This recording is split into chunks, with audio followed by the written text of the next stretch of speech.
इसके पहले कि मैं तुमसे कुछ कहूं, धर्म के संबंध में, शिक्षा के संबंध में, मनुष्य के उस पागलपन के संबंध में जिसे उसने इतिहास का नाम दे रखा है, मैं एक छोटी सी कहानी से अपनी बात शुरू करना चाहूंगा। कहानियां गहरी होती हैं और सत्य अक्सर सीधे नहीं कहे जा सकते।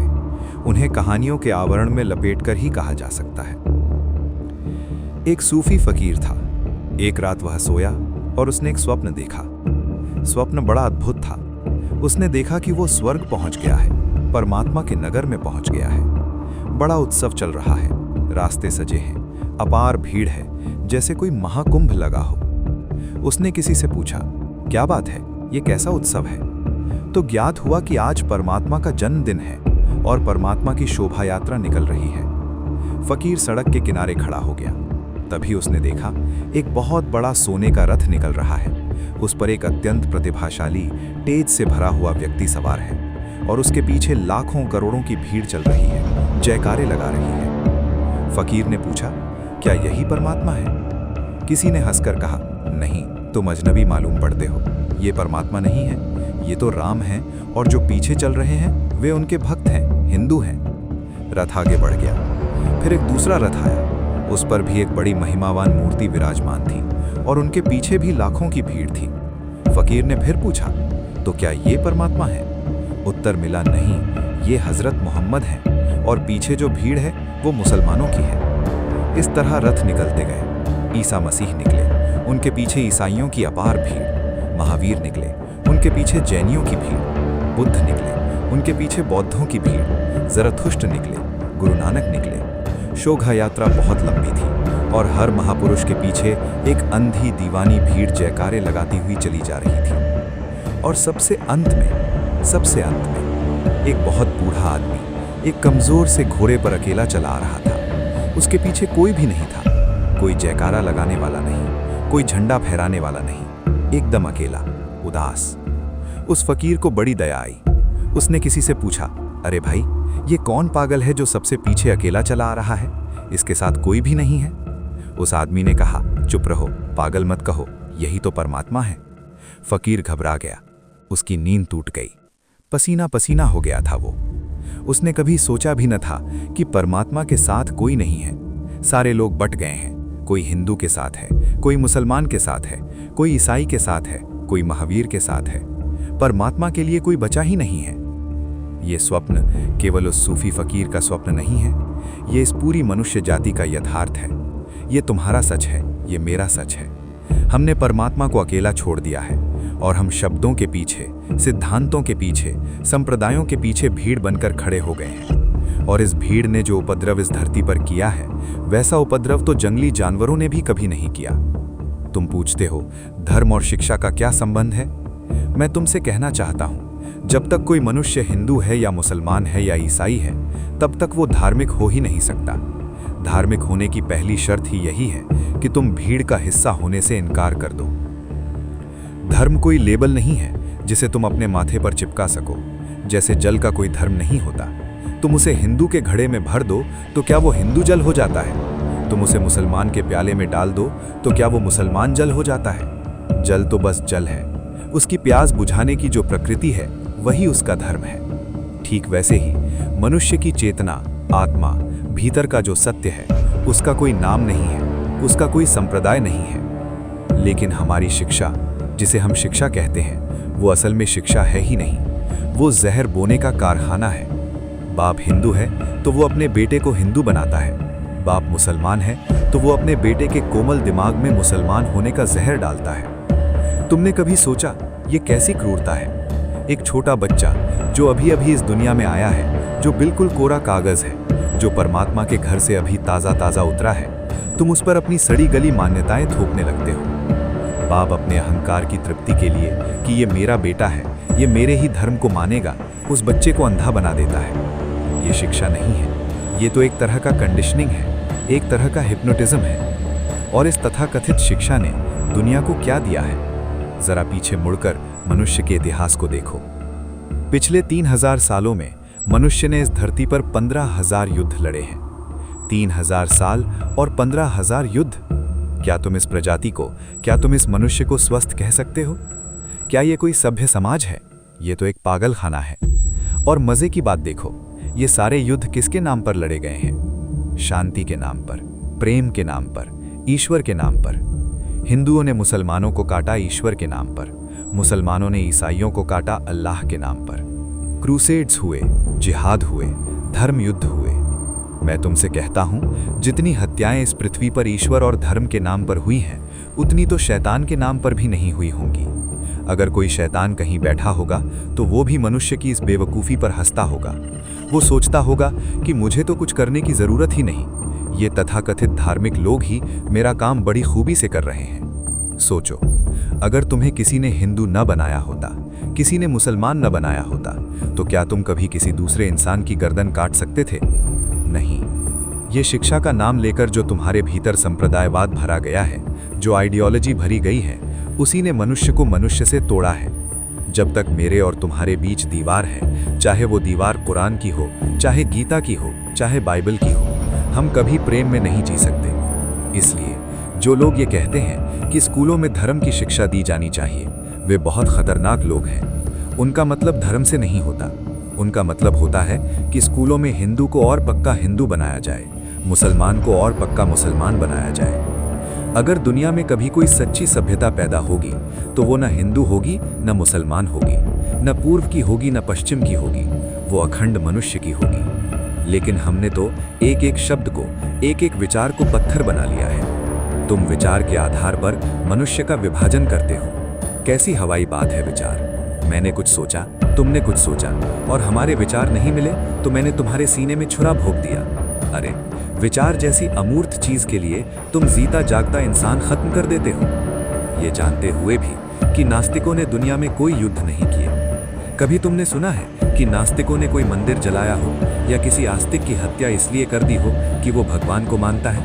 नहीं, हत्याएं तो आस्तिकों ने की है। जो धर्म में विश्वास करते हैं, उन्होंने खून की नदियां बहाई हैं। क्या इस तथ्य से तुम्हें कोई हैरानी नहीं होती? क्या इससे ये साबित नहीं होता कि तुम्हारे विश्वास में कहीं कोई गहरी बुनियादी भूल है? तुम्हें बचपन से सिखाया गया है विश्वास करो, और मैं तुमसे कहता हूं कभी विश्वास मत करना। विश्वास करना सत्य की हत्या करना है। विश्वास का अर्थ क्या होता है? विश्वास का अर्थ होता है मैंने खोजा नहीं, मैंने जाना नहीं, मैंने अपनी आंख से देखा नहीं, बस किसी ने कह दिया और मैंने मान लिया। जो पिता ने कहा वो मान लिया, जो पंडित ने कहा वो मान लिया, जो मुल्ला ने कहा वो मान लिया। लेकिन सत्य कोई ऐसी चीज नहीं है जो तुम्हें वसीयत में मिल सके। सत्य कोई जायदाद नहीं है कि बाप मरेगा और बेटे के नाम कर जाएगा। अगर परमात्मा भी तुम्हें पुलिस वाले की तरह डराता है, तो फिर उसमें और किसी तानाशाह में क्या फर्क है? सच्चा धर्म कभी भय पर खड़ा नहीं हो सकता। सच्चा धर्म तो खड़ा होता है अभय पर। जो व्यक्ति डरता है वो प्रेम कैसे कर सकता है? और जहां प्रेम नहीं है वहां परमात्मा कैसे हो सकता है? तुम्हारे सारे मंदिर, तुम्हारी सारी मस्जिदें भयभीत लोगों के इकट्ठे होने की जगहें हैं। वहां कोई परमात्मा को खोजने नहीं जाता। वहां लोग जाते हैं अपनी बीमारियों से बचने के लिए, अपने धंधे में मुनाफा कमाने के लिए, मौत के डर से बचने के लिए। वो एक सौदा है, वो कोई इबादत नहीं है। अगर धर्म को इस पृथ्वी पर आना है तो उसे भय से मुक्त होना पड़ेगा। और अगर शिक्षा को सच्ची शिक्षा बनना है तो उसे तुम्हें किसी सांचे में ढालना बंद करना होगा।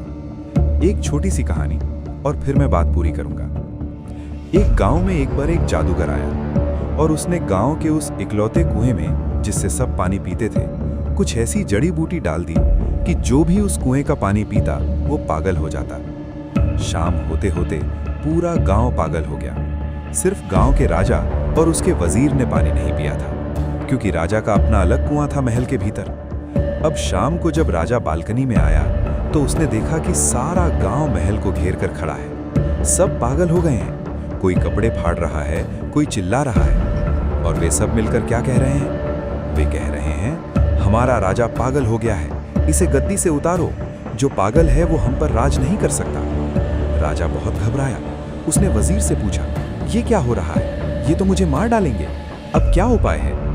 वजीर बहुत समझदार था। वजीर ने कहा, राजन, अब एक ही उपाय है।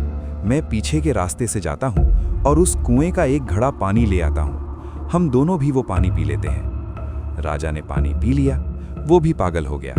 फिर वो बालकनी में आया, उसने कपड़े फाड़ दिए, वो भी नाचना शुरू कर दिया।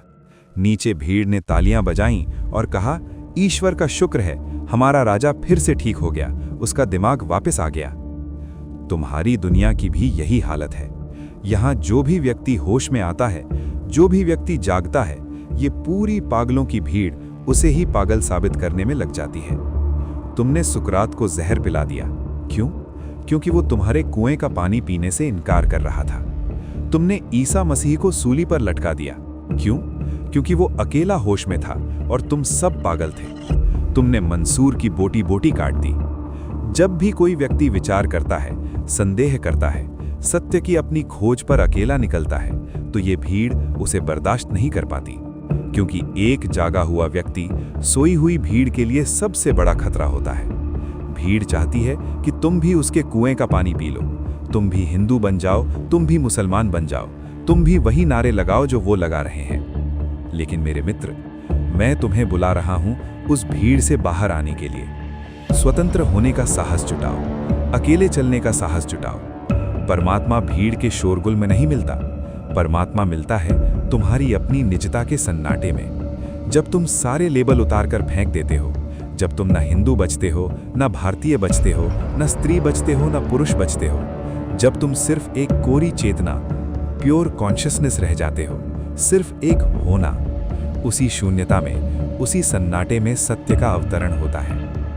सच्ची शिक्षा वही है जो तुम्हें तुम्हारे भीतर के सन्नाटे से परिचित कराए, और सच्चा धर्म वही है जो तुम्हें पूरी तरह से मुक्त कर दे। मेरी इन बातों को मानना मत, मैंने कह दिया है इसलिए विश्वास मत कर लेना। इन पर विचार करना, इन पर संदेह करना, इन्हें अपनी कसौटी पर कसना। और जिस दिन तुम खुद खोज लोगे, उस दिन तुम्हें किसी ओशो की जरूरत नहीं रह जाएगी, तुम स्वयं अपने गुरु हो जाओगे। मेरी बातों को इतने प्रेम और शांति से सुना, उससे मैं बहुत अनुग्रहित हूँ। और अंत में तुम्हारे भीतर बैठे उस परमात्मा को प्रणाम करता हूँ। मेरा प्रणाम स्वीकार करें। सत्य तो प्रत्येक व्यक्ति को स्वयं खोजना पड़ता है। धर्म विचार की शिक्षा नहीं है, सच्चा धर्म संदेह की शिक्षा है। हाँ, मैं संदेह कह रहा हूं, तुम चौंकोगे, क्योंकि तुम्हें तो हमेशा कहा गया है कि संदेह पाप है। लेकिन मैं कहता हूं, संदेह पहली सीढ़ी है और श्रद्धा अंतिम। जो व्यक्ति संदेह नहीं कर सकता, वो कभी सत्य तक नहीं पहुंच सकता। विज्ञान ने बाहर की दुनिया में इतनी प्रगति कैसे की? क्योंकि विज्ञान ने संदेह करना सीखा। विज्ञान ने कहा, हम तब तक नहीं मानेंगे जब तक हम खुद प्रयोग करके साबित ना कर लें। और धर्म वहीं का वहीं सड़ गया, क्योंकि धर्म ने कहा, प्रश्न मत पूछो, बस विश्वास कर लो। गीता में लिखा है इसलिए मान लो, कुरान में लिखा है इसलिए मान लो। अरे अगर कुरान में लिखा होने से या गीता में लिखा होने से सत्य मिल जाता, तो आज दुनिया में इतने अंधेरे क्यों होते? किताबें तुम्हें सत्य नहीं दे सकती, किताबें तुम्हें सिर्फ शब्द दे सकती हैं, और शब्दों को रटकर तुम तोते तो बन सकते हो, बुद्ध नहीं बन सकते। तुम्हें पता है, अरस्तु, जिसे पश्चिम के इतिहास में सबसे बड़ा विचारक माना जाता है, उसने अपनी एक किताब में लिखा है कि स्त्रियों के दांत पुरुषों से कमतर होते हैं। अरस्तु, सिकंदर का गुरु, महान दार्शनिक, उसकी खुद की 2 पत्नियां थीं। वो कभी भी रात को लेटकर किसी भी पत्नी के दांत गिन सकता था, लेकिन नहीं, उसने दांत नहीं गिने। उसने ये मान लिया कि चूंकि यूनान में ये बात सदियों से कही जाती रही है कि स्त्रियां पुरुषों से कमतर हैं, तो उनके दांत भी कम ही होंगे। पुरुष के बराबर कैसे हो सकते हैं? 1000 साल तक पूरी दुनिया इस बात को मानती रही कि स्त्रियों के दांत कम होते हैं। किसी ने गिनने की जहमत उठाने की नहीं की। यही अंधपन है, और धर्म के मामले में तो ये अंधपन और भी गहरा है। कोई कहता है परमात्मा 7वें आसमान पर बैठा है, कोई कहता है वो क्षीर सागर में लेटा है, और तुम मान लेते हो। तुम पूछते नहीं कि मेरा अनुभव क्या है। जब तक तुम्हारा अपना अनुभव ना हो, तब तक सब कुछ झूठ है। इसलिए मैं कहता हूँ, शिक्षा ऐसी होनी चाहिए जो बच्चे को विश्वास करना ना सिखाए, बल्कि उसे खोज करना सिखाए। शिक्षा बच्चे से ये ना कहे कि ये सत्य है, शिक्षा बच्चे से ये कहे कि ये रहा जीवन, ये रहा आकाश, ये रहा तेरा वजूद, जा और खोज कि सत्य क्या है। अगर तुम बच्चों को कुछ सिखाना ही चाहते हो, तो उन्हें ध्यान सिखाओ, प्रार्थना नहीं। प्रार्थना में तुम कुछ मांगते हो, प्रार्थना में तुम किसी दूसरे से बात करते हो। ध्यान में तुम सिर्फ स्वयं के भीतर डूबते हो। ध्यान का अर्थ है निर्विचार हो जाना, मौन हो जाना, जब तुम्हारे भीतर कोई विचार नहीं होता, जब तुम बिल्कुल शांत होते हो, तब तुम्हारे भीतर वो सत्य उतरता है जिसे न हिंदू होने से पाया जा सकता है, न मुसलमान होने से। और एक बात सदा याद रखना, जिस धर्म को तुम मानते हो उसकी बुनियाद क्या है। गहन से गहन छानबीन करोगे तो पाओगे कि तुम्हारे तथाकथित धर्म की बुनियाद सिर्फ एक चीज पर टिकी है,